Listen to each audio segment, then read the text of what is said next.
Welcome to Moments with Marianne. I'm so delighted we're spending this time here today. We have a very empowering show coming right up with special guest, Professor Susanne Schötz, and she's here today to talk with us about her new book, The Secret Language of Cats: How to Understand Your Cat for a Better and Happier Relationship. Now, Susanne works at the Center for Languages and Literature at Lund University in Sweden, where a long-standing research program is proving that cats do actually use vocal communications with each other and with their human caretakers. Understanding the vocal strategies used in human-cat communication will have a profound impact in how we communicate with our pets, and has a potential to improve relationships between animals and humans within several fields, including animal therapy, veterinary medicine, and animal sheltering. So let's welcome to the show Professor Susanne Schötz. Thank you. What an honor it is to have you here. And you know what? I think there are people that are out there going, gosh, I need this book now. I can't believe a book hasn't been written before about what my cat is saying to me. Well, I wanted to know before as well, so I decided to write a book myself. Since I have 5 cats of my own, I've started to listen to them more and more carefully, and I've learned quite a lot during this time. And since I am a phonetician of profession, I've also used some scientific methods to study these sounds more carefully. And it has gotten me into so much happier relationship with my cats. And I hope that I can contribute to other cat owners and their cats as well. Well, and why don't we start from the basics? So what is a phonetician? Well, a phonetician is a linguist who studies spoken language, speech, so to say. Mm-hmm. So we study human speech, and we use methods which include we look at how the sounds, different speech sounds are produced, articulated with the larynx, with the vocal cords, with how we use our tongues and lips to articulate different sounds. And we also use acoustic analysis to look at the recorded speech signals and see how they are distributed in different frequency ranges and what is the difference between 2 vowels, for instance, and also the speech rhythm and the melody is studied with acoustic methods. And then finally, we use auditory analysis. We look at the perception, how we perceive speech in the various ways. So we use 3 basic paradigms of investigating sounds. And I found that this translates quite beautifully into studying cat sounds as well. How long did your research take you when you were doing all this work and investigating, the different sounds that cats make and the correlation between that and the language we can understand from them? Well, this is still work in progress, I must confess. I'm not nearly there learning. I haven't learned half of all the things and the variation in cat sounds so far, but we have a research project now where we look specifically at the melody, the intonation in cat sounds. And we have recorded about 70 cats in Sweden now. So I'm just in the process of looking at these video films and also listen very carefully to the conversation between the cats and their owners. And I find something new every day, and it's really, really exciting. Your research reminds me of Jane Goodall's research in the earlier days when she first started, and you hear about just the excitement and the things that were being discovered on a daily basis. What are some of the things that have surprised you in your research? Well, first of all, I must say that I had no idea that there was so much variation in cat sounds, and not just within the vocal repertoire of a single cat, which is huge. It's so wide.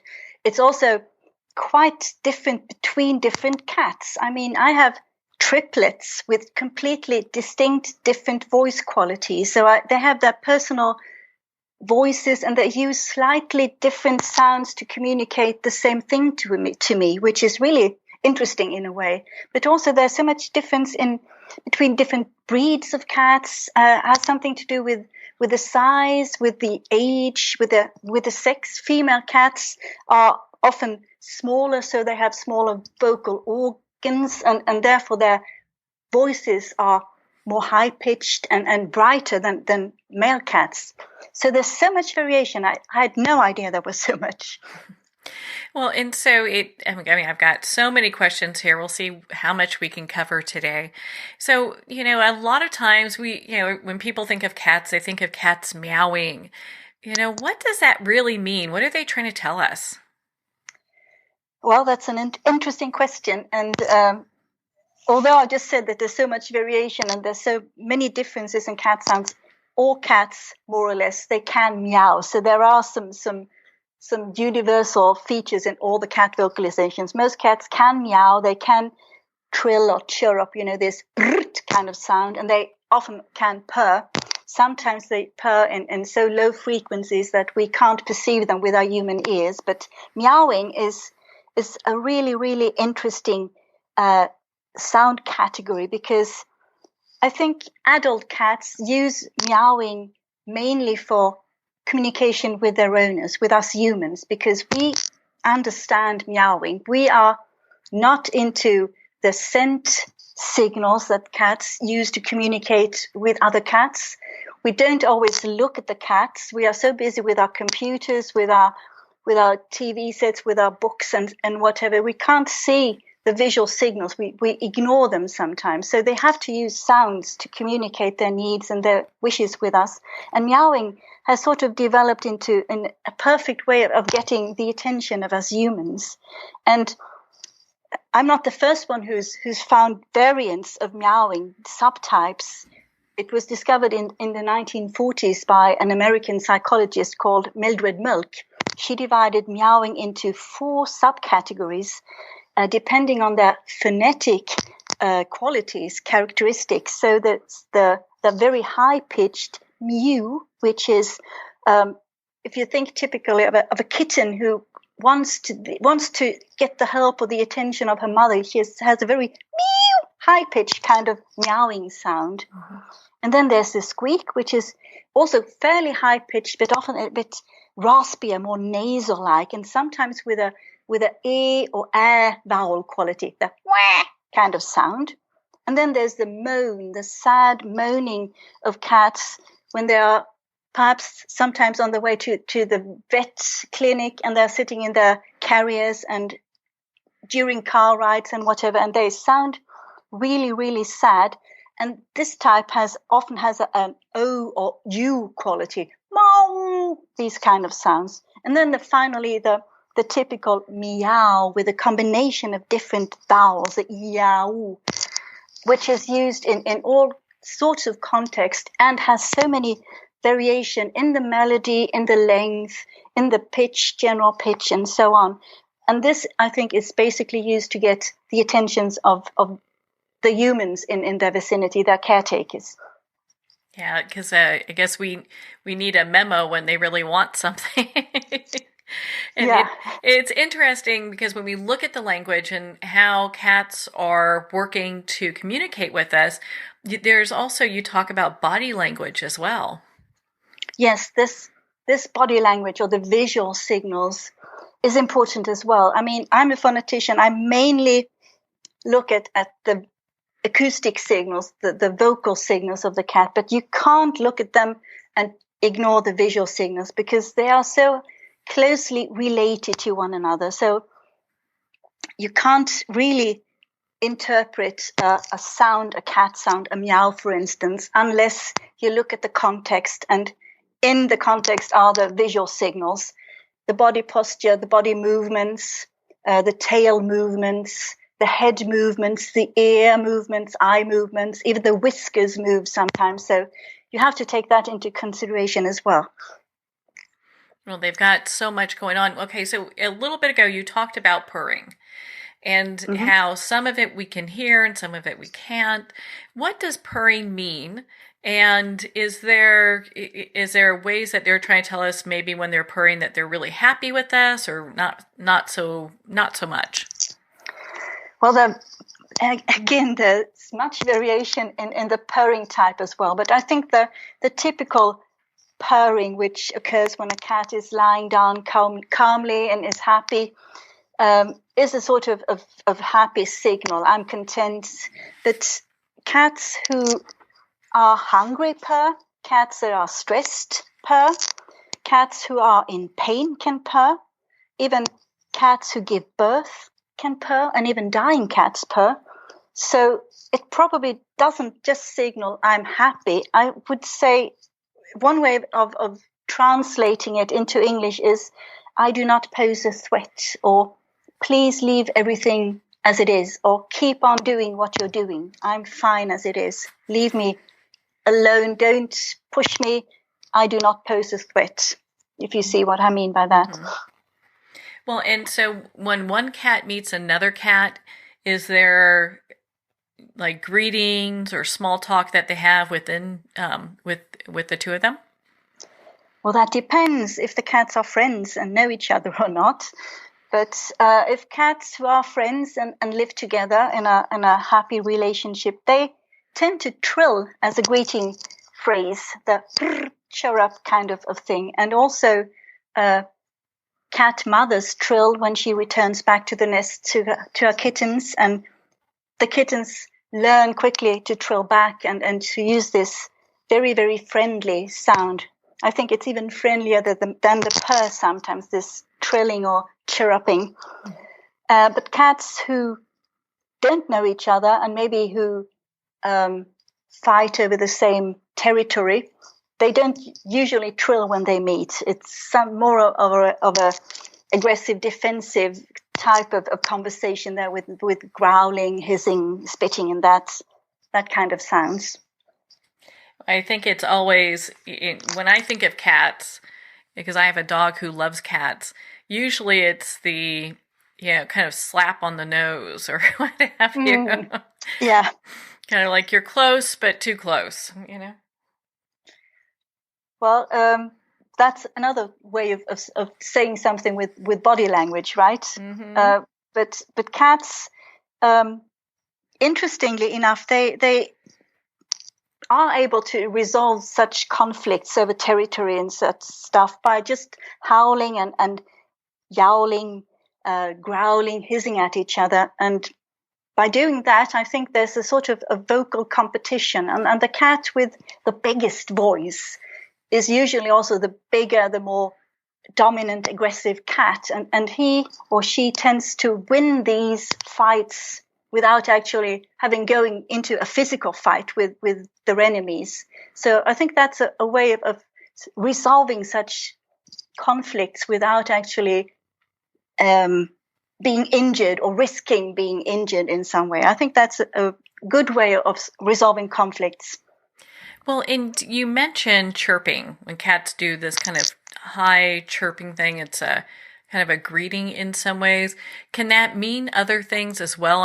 I'm sure that it probably does, but do you see that there's usually several strong associations with meanings? Well, you said chirping. I'm not sure if you mean trilling now, Trilling. Or if you mean or chirruping. Well, chirruping in my cats and the cats in our research project, which I've now studied, they seem to use trilling and chirruping when they greet during a friendly approach with a befriended cat, but also sometimes during play. And there's variation in this category as well. There's a more high-pitched chirrup, the brrrt kind of sound, which is a greeting sound.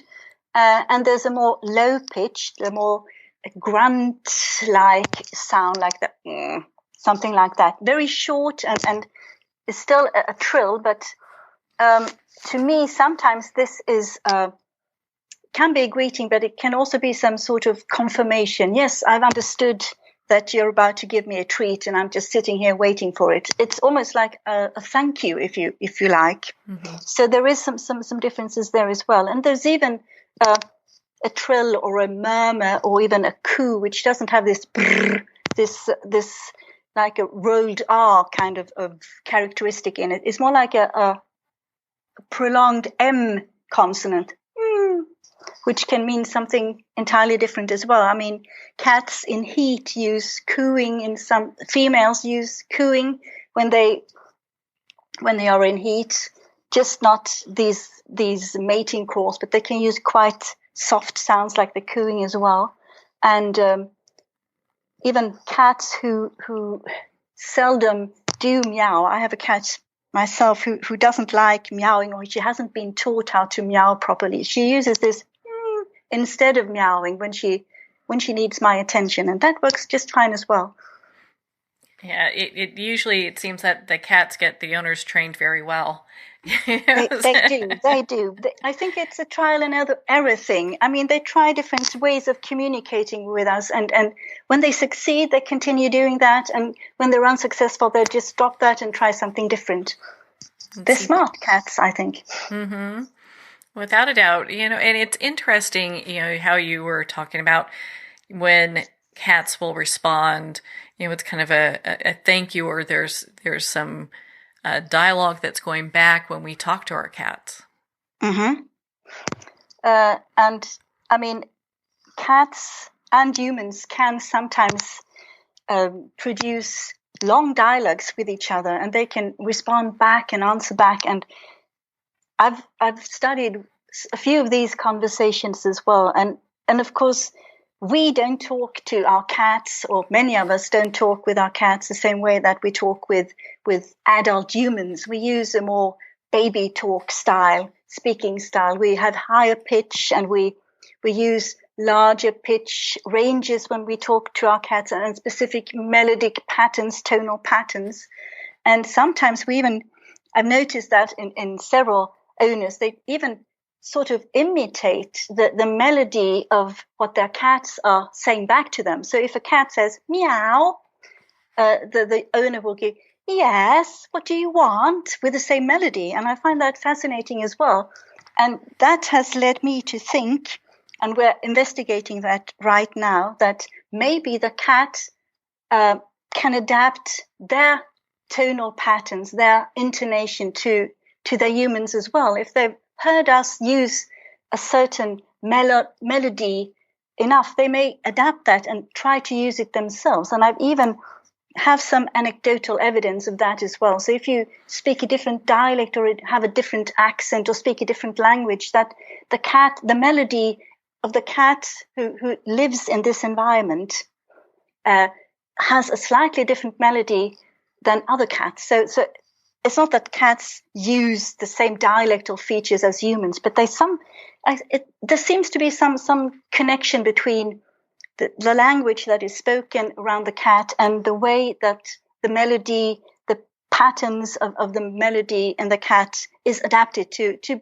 work better, to communicate better with the humans. It's very interesting that there's almost like this mimicking going back and forth between the two of them to have a dialogue.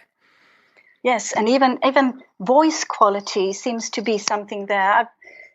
Sometimes I receive emails from cat owners who send videos of their conversations with their cats. And there was one example from a woman from the US who had a cat who had a very hoarse and a low-pitched cat vocalization going on in her cat. And when I listened to the video recording she had sent, it was clear that the cat was trying to imitate her voice, because her voice was fairly low-pitched and harsh in a way. So the cat was just trying to communicate with her owner in the best way she could, which was really interesting. And I've seen that in many other cases after that if you have a high-pitched voice, your cat sometimes adapts and uses a higher pitch as well. And if you have a low-pitched voice, it goes down in pitch instead. So I think that's quite fascinating.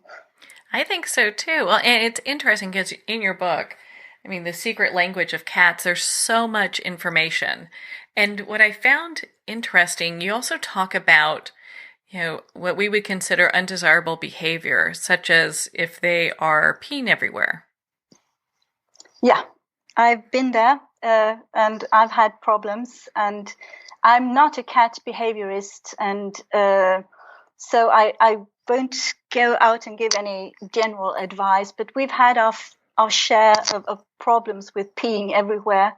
And of course, mostly it has to do with cats being stressed by another cat an intruder, a newcomer, and that was the case in our home. And there are so many good ways of dealing with that now. There are so many good cat behaviorists, and there's so much to read up on. And we've just learned even more now how to control that and how to prevent and try to redirect our cats' behaviors into becoming, less stressed and happier in a situation with other cats as well. But it's a long process, and as I said, we've had lots of problems with our cats, but fortunately they've ceased, and we're really, really happy about that.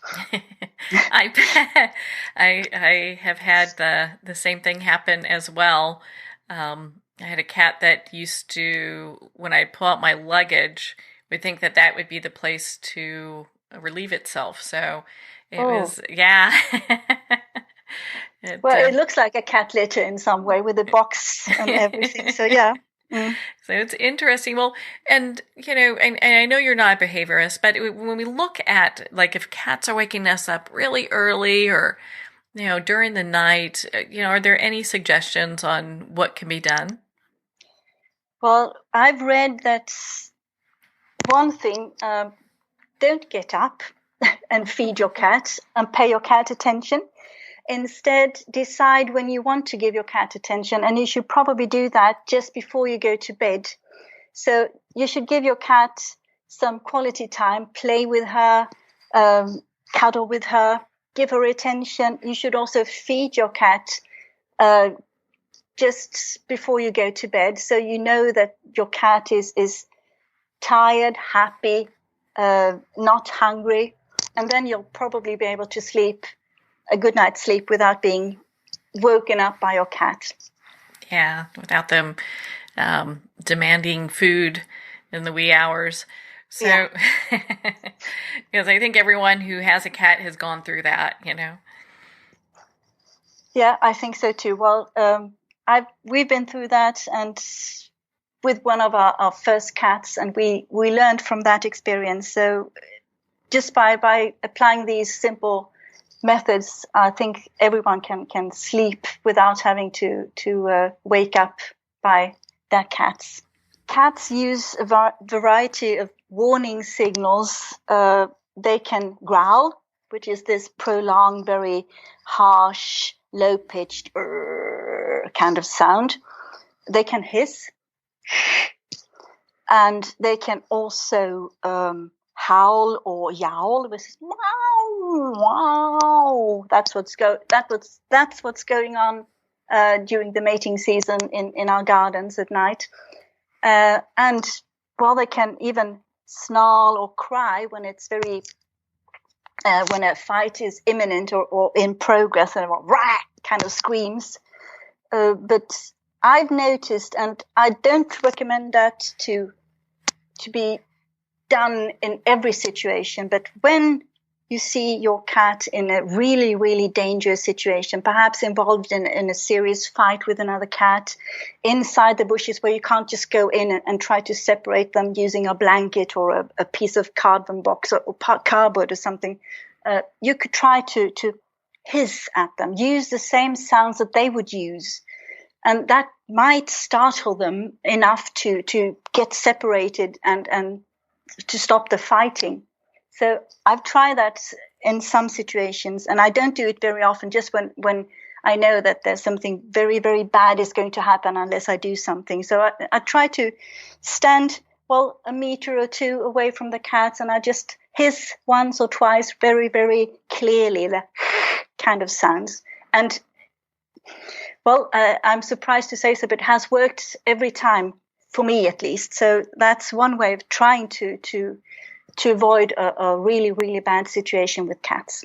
Well, that's fascinating, because I think all of us have gone through situations where cats are, there's a new cat that's come into the territory, and so there's aggression that's going on, and last thing we want to see is them getting into a fight and getting hurt. Yeah, and if they're getting hurt, that's you can use sound to, unless you can get to them. I mean, I don't say go in with your hands because you will be scratched and there will be blood and all that. But unless you can separate them with a blanket or a piece of cardboard, try to just separate them physically. You can try to use your own voice and use the same sounds that the cat would use, so, because they understand each other. So that's one way. Don't start yelling at them, because I don't think that works as well as the cat language in this particular serious situation. Mm-hmm. What they can understand. When a cat has gone through a stressful situation, what are some ways to calm them down? Cats are fairly good at calming themselves down when they've had a stressful situation. That's, I think, one of the reasons why cats purr. It's a sort of self-soothing sound. But I think it's just to be there, and unless you see that they want to be left alone, because many cats don't want to be fussed over when they've had a stressful situation. They want to relax and be left alone, rest quietly in their favorite spot, and just leave them until they come to you. But you can try to, if you have a good relationship with your cat, just to try to be there, give them a treat, try to pet them a bit and talk to them using a soft voice. That might help. Mm-hmm. Well, it's interesting. I've seen cats a lot with just, within the family, that maybe they're purring and their tail's wagging, at the same time.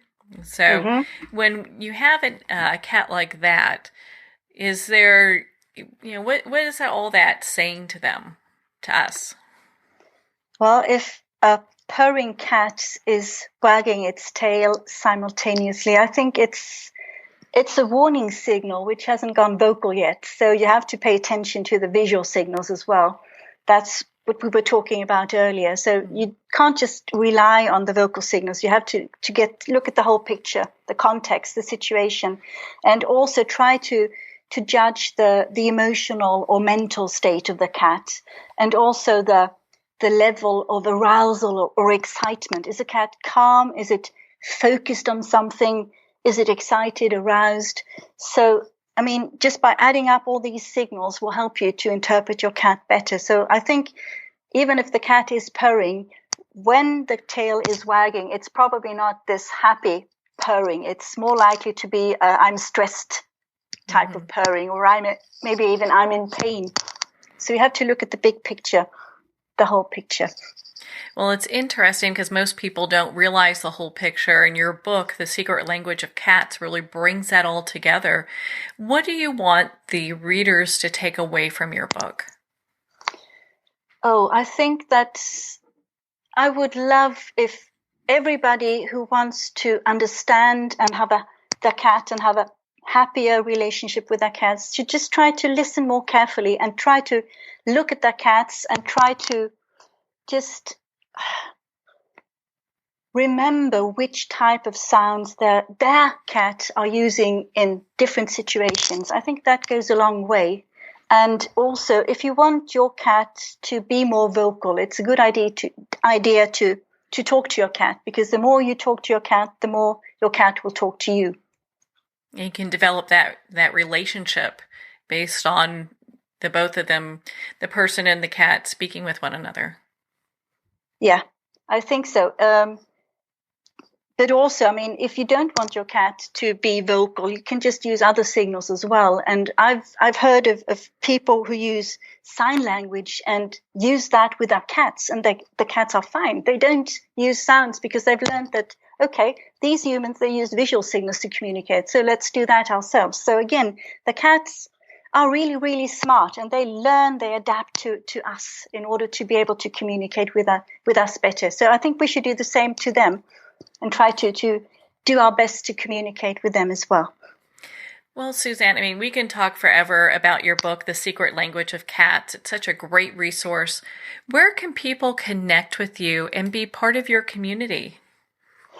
Oh, that's a good question. Well, we have a project website which is called meowsic.info, meowsic.info, where you can find information about our ongoing research project. And I think for now that's about it. But if they want to contact me, I mean, my email address is there if they want to send some questions. I'm not sure I will be able to answer very quickly, but I will read everything. And because I get so many emails from people wanting to ask me something about their cat vocalizations, but I'll read everything. And I'll hopefully be able to create a new website which is more interactive, where any cat owner can communicate with me, and so that we can learn and help each other to understand our cats even better. Well, a great place to start is with the book, The Secret Language of Cats. Susanne, thank you so much for taking the time to be on the show with us here today. Thank you. It was my pleasure. Well, thank you, Professor. It has been such a pleasure to spend this time with you, and of course, to talk about your new book, The Secret Language of Cats. Again, The Secret Language of Cats is available at Amazon, Barnes & Noble, and all indie bookstores. Well, we're at the end of our time today. I would like to thank everyone for tuning in. You're listening to Moments with Marianne. And remember, make every moment count.